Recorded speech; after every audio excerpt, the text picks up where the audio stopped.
Okay, good afternoon and welcome to today's event. This afternoon I'm going to be talking to you about using the title Resisting the Islamic Takeover. And in doing so, I'm going to be talking to you about the kind of Islamophobic ideologies of the British far right and the way in which over the last 10 years or so, this has really begun to come to the fore and really is a part of that kind of like the new far right kind of ideology in the UK. So I want to start first off by just mentioning that earlier this week I had the honour to go to and visit the National Holocaust Museum in Nottinghamshire. And one of the things that struck me while I was there, and I'm not being crass in terms of making a comparison between the period of the Weimar Republic and the period now. I mean, I think there is it's significantly different. And I wouldn't want to kind of make that kind of crass, kind of like basic and oversimplified kind of comparison. But one of the things that I noticed while I was at the National Holocaust Museum was the way in which they used cartoons. So you have a couple of instances. You can see these on the screen. Is the one on the left-hand side shows a kind of a somewhat kind of creepy-looking kind of Jewish figure. And being, kind of looking, in a kind of uncomfortable relationship with young girls, and this kind of made me think about the way in which kind of Muslims in the contemporary day, in the contemporary sense, particularly by the far right, have kind of become to seen around kind of the notion of paedophiles, what with the so-called grooming gang kind of scandals that we've seen across the country, and then on the right-hand side, you can see that in the two cartoons there, you have. The Jews being represented as rats, as rodents. And this kind of process of kind of dehumanization becomes something which again we see in the kind of rhetoric and the discourse and the narratives of the far right today, is that in a way that yes, we have to be fearful of Muslims in the same way we had to be fearful of Jews, and in the same way we have to be fearful of Muslims because they are like vermin. They will kind of get in, they will take over, and they will breed, and they will spread. And once we have vermin in our house or our countries, then it's going to be, with all of this, they bring all of those diseases. And you can take these kind of metaphors, these kind of analogies, and kind of run with those into the kind of contemporary setting with Muslims as well. And so I just wanted to start by giving that context and just saying about drawing your attention to this. Given that I'd been to the National Holocaust Museum this week and seeing these kind of parallels, I thought it'd be interesting to kind of elaborate those. But as I say, I want to stress that point that I'm not making a crass comparison between the period that, in the run-up to the Holocaust, sort of in the 1930s Germany, and where we are today. The two are completely different, but we can draw some analogies. So I think that what I want to kind of start off with is this kind of notion of what is the problem, or I use that in inverted commas. What is the problem of Islam and Muslims, in terms of kind of the far right in Europe and in Britain today? Well, as you can see, the image on the right-hand side, there's a thing there: terrorists welcome, bring your own weapons, and there we see the kind of man, the woman, and the child. With those silhouettes, we can see, the man with the kind of sword of Islam, harking back to a kind of historical time and the spread of Islam and this notion that Islam was spread by force, by the sword. And then you have the woman in the obligatory kind of headscarf to kind of look in there, maybe in kind of a burqa, but with a Kalashnikov. And then at the back is also sort of this notion of kind of the child with the suicide vest in the background as well. And so so what we get there is we get this kind of like it gives us a nice kind of visual kind of like sort of representation. And really, where this comes from is within the far right. It's this idea that Europe is being invaded. So Europe has, kind of historically been invaded. That Europe has historically had to kind of resist that kind of like the invasion of Islam, the kind of Islamic invasion, the encroachment of Europe, and it's had to resist this historically. And we can draw this back to our kind of notions of, the gates of Vienna, the kind of Crusades, the kind of like, all of these kind of like these different historical periods. But what we have now is that, this kind of idea that actually in the modern day, we have this idea that sort of Muslims are also kind of, again, invading Europe. And this really starts with like kind of notions around kind of the mass migration that followed, sort of World War II, and across through various different European countries, this kind of mass migration. And this can be a process that the far right will trace right up till the contemporary setting with the kind of Syrian refugee crisis.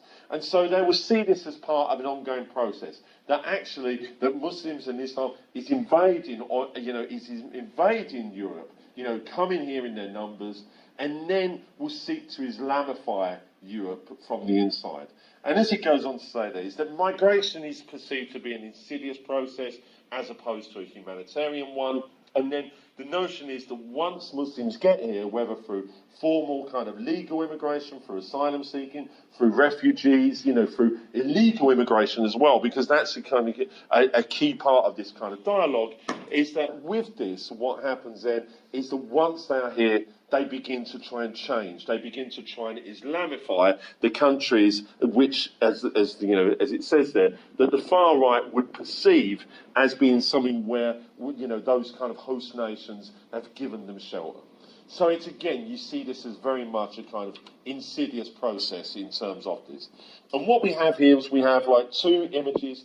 The one on the left-hand side is like sort of, refugees, but it doesn't say refugees, it says rape-fugees. This idea that kind of Muslims are coming to Britain and beginning to actually sort of, Muslims are coming to Europe as refugees and are doing so to rape what would be our women, and again we use those kind of inverted speech marks, sorry. And then just interesting, this image on the left-hand side, as you can see, has German flags in the background.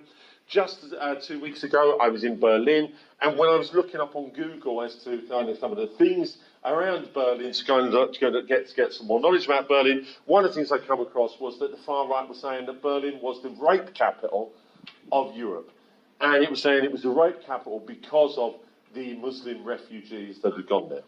And then on the right-hand side, you can see a cartoon from 2009. You can see Geert Wilders, and this is a Dutch cartoon. And you can see that Britannia has kind of been replaced. So you have, on the right-hand side, you have Winston Churchill being pushed off the island, with this kind of symbol of democracy being kicked out.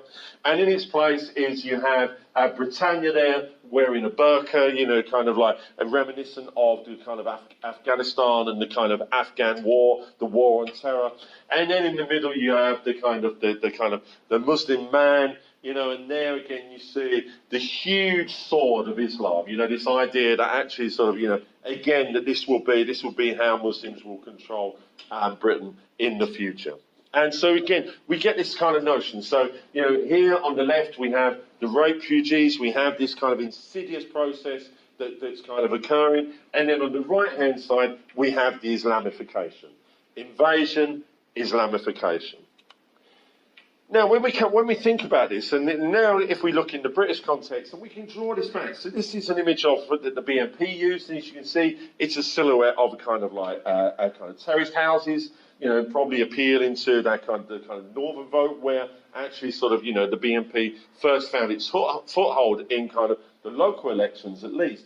And at the side of that, you have the silhouette of the dome and the crescent, so we know from that silhouette that that's a mosque. So we see this as a mosque being in a normal street. And as it says here, no to Islamic Britain, vote BNP. And then as we see at the side, now this quote is from Nick Griffin, who was at the time leader of the British National Party. And he says, the British National Party should be positioning ourselves to take advantage for our own political ends of the growing wave of public hostility to Islam. Now, what we have here is we have a kind of far-right organisation that was seeking to move into the political mainstream, and it was doing so on the back of this notion that Britain was being not only invaded by Islam, but also taken over. So we have this kind of process of taking over. And what Nick Griffin is saying here is that actually this is the time for the far right to do it, because the far right have been peddling this ideology for many years. But as Nick Griffin is saying there, is that now, in 2006 as it was, there was also the climate. The public view, the public sentiment was ripe to be exploited in terms of this.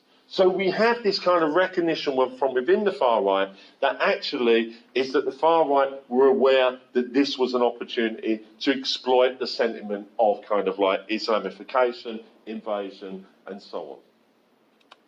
Now, if we have a look at these kind of images, on the left-hand side we have there, say, no to Islam, Britain is Christian.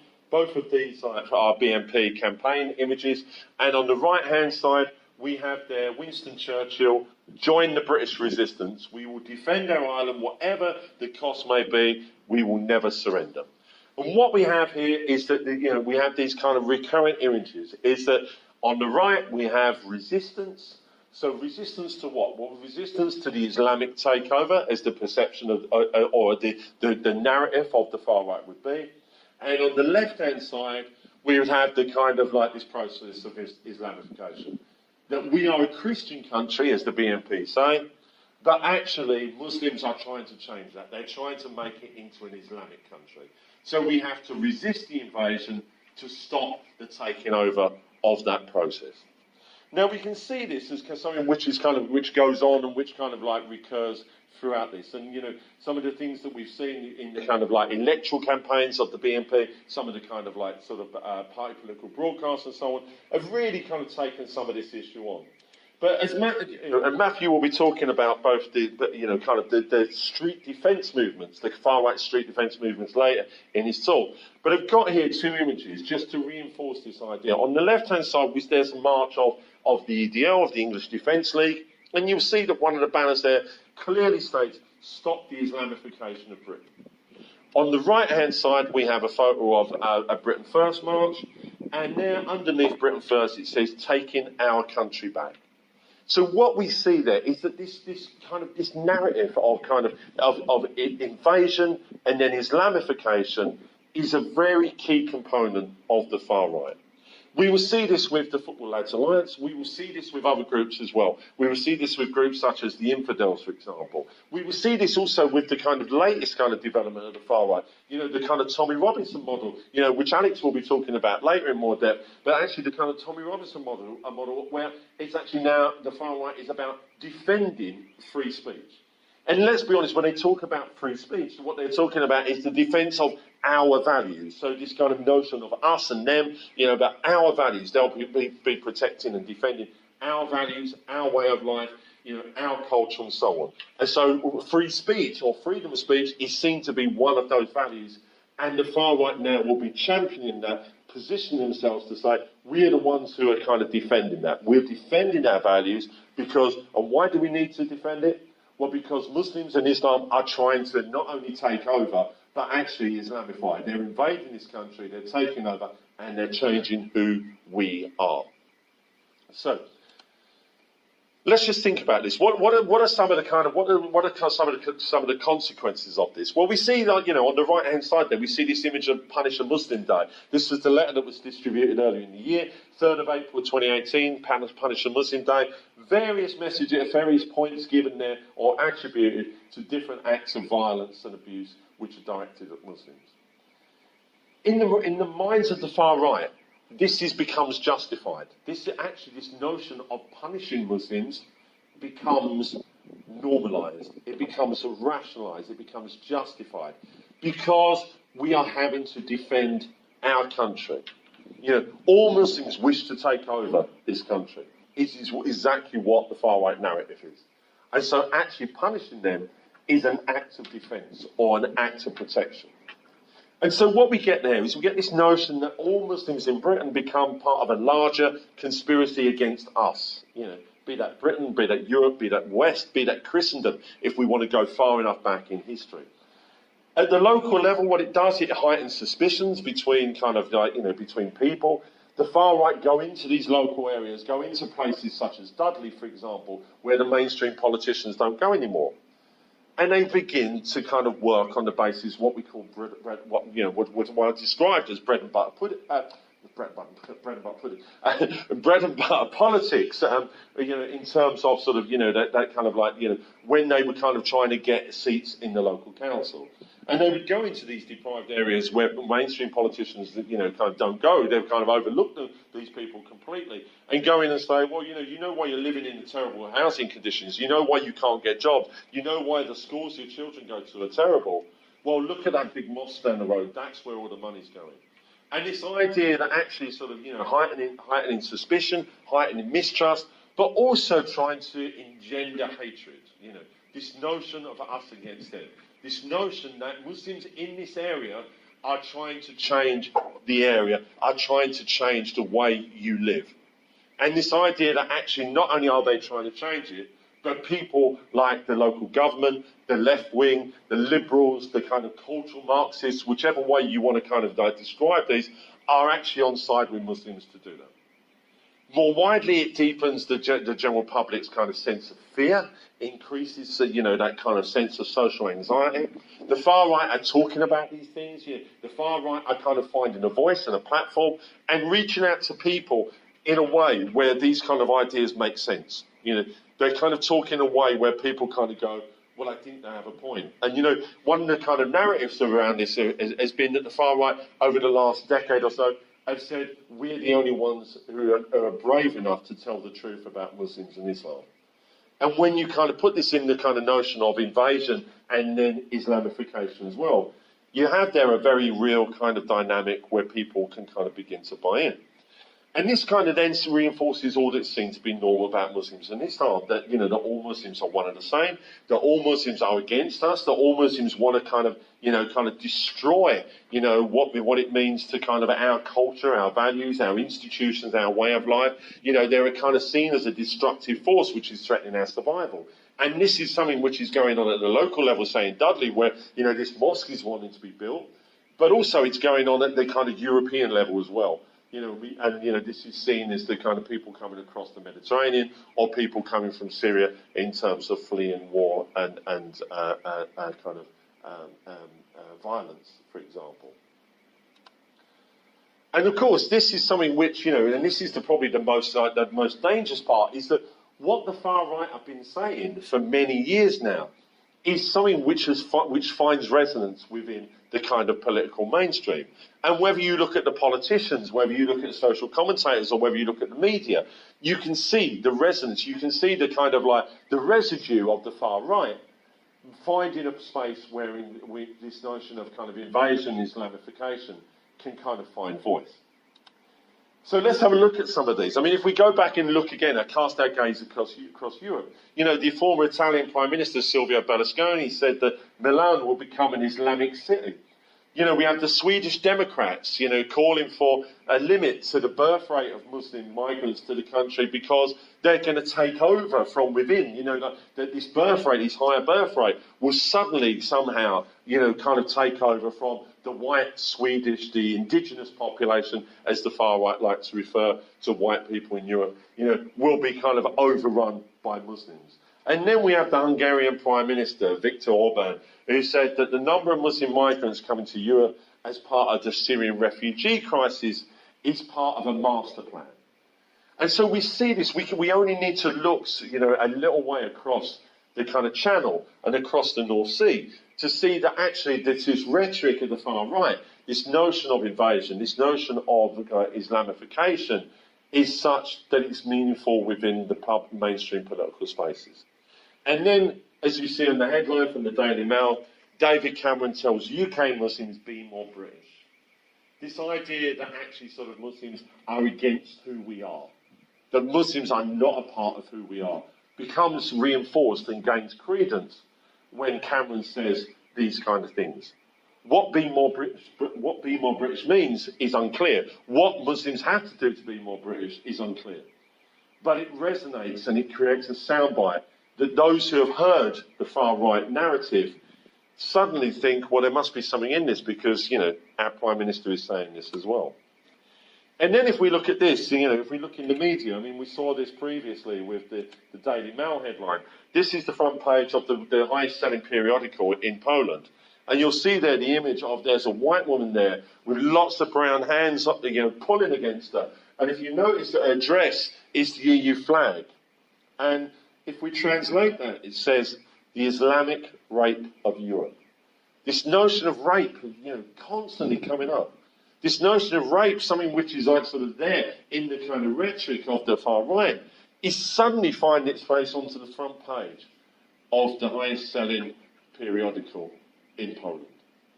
This is not the highest selling periodical associated with the far right in Poland. It's the highest selling periodical in Poland, full stop. And so we see this come in, and we see this become something which becomes an issue.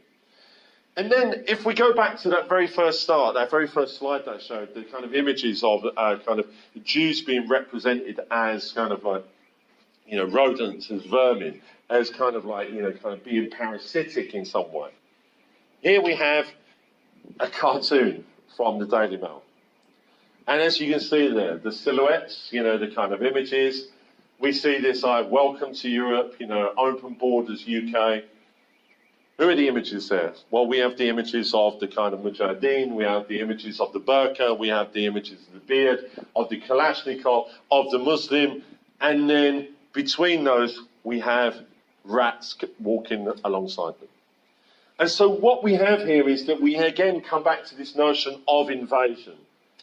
The EU's open borders, Europe's open borders, Britain's open borders, and who are they letting in? They're letting in those Muslims. They're letting in those Muslims, and those Muslims are coming here because they want to invade Europe. The kind of argument is that historically Muslims have wanted to invade Europe for many centuries. And now the kind of rhetoric is that that is where we are now, is that Muslims are invading Europe. And as we've seen from that, not only is the kind of like, the underlying message of this cartoon from the Daily Mail is exactly the same as what the rhetoric of the far right has been for the past 10 years or so, is that not only are Muslims invading, but they also want to Islamify Europe. They want to Islamify Britain. They want to Islamify Birmingham. They want to Islamify all of those local areas in Birmingham as well. And that is the biggest worry we have, because what the far right has been saying for the past 10 years, albeit on the mainstream, on the kind of fringes of the mainstream, is now a mainstream view, is now a mainstream understanding. And that's why this notion of invasion and Islamification, which has been peddled by the far right, is so dangerous. Thank you very much.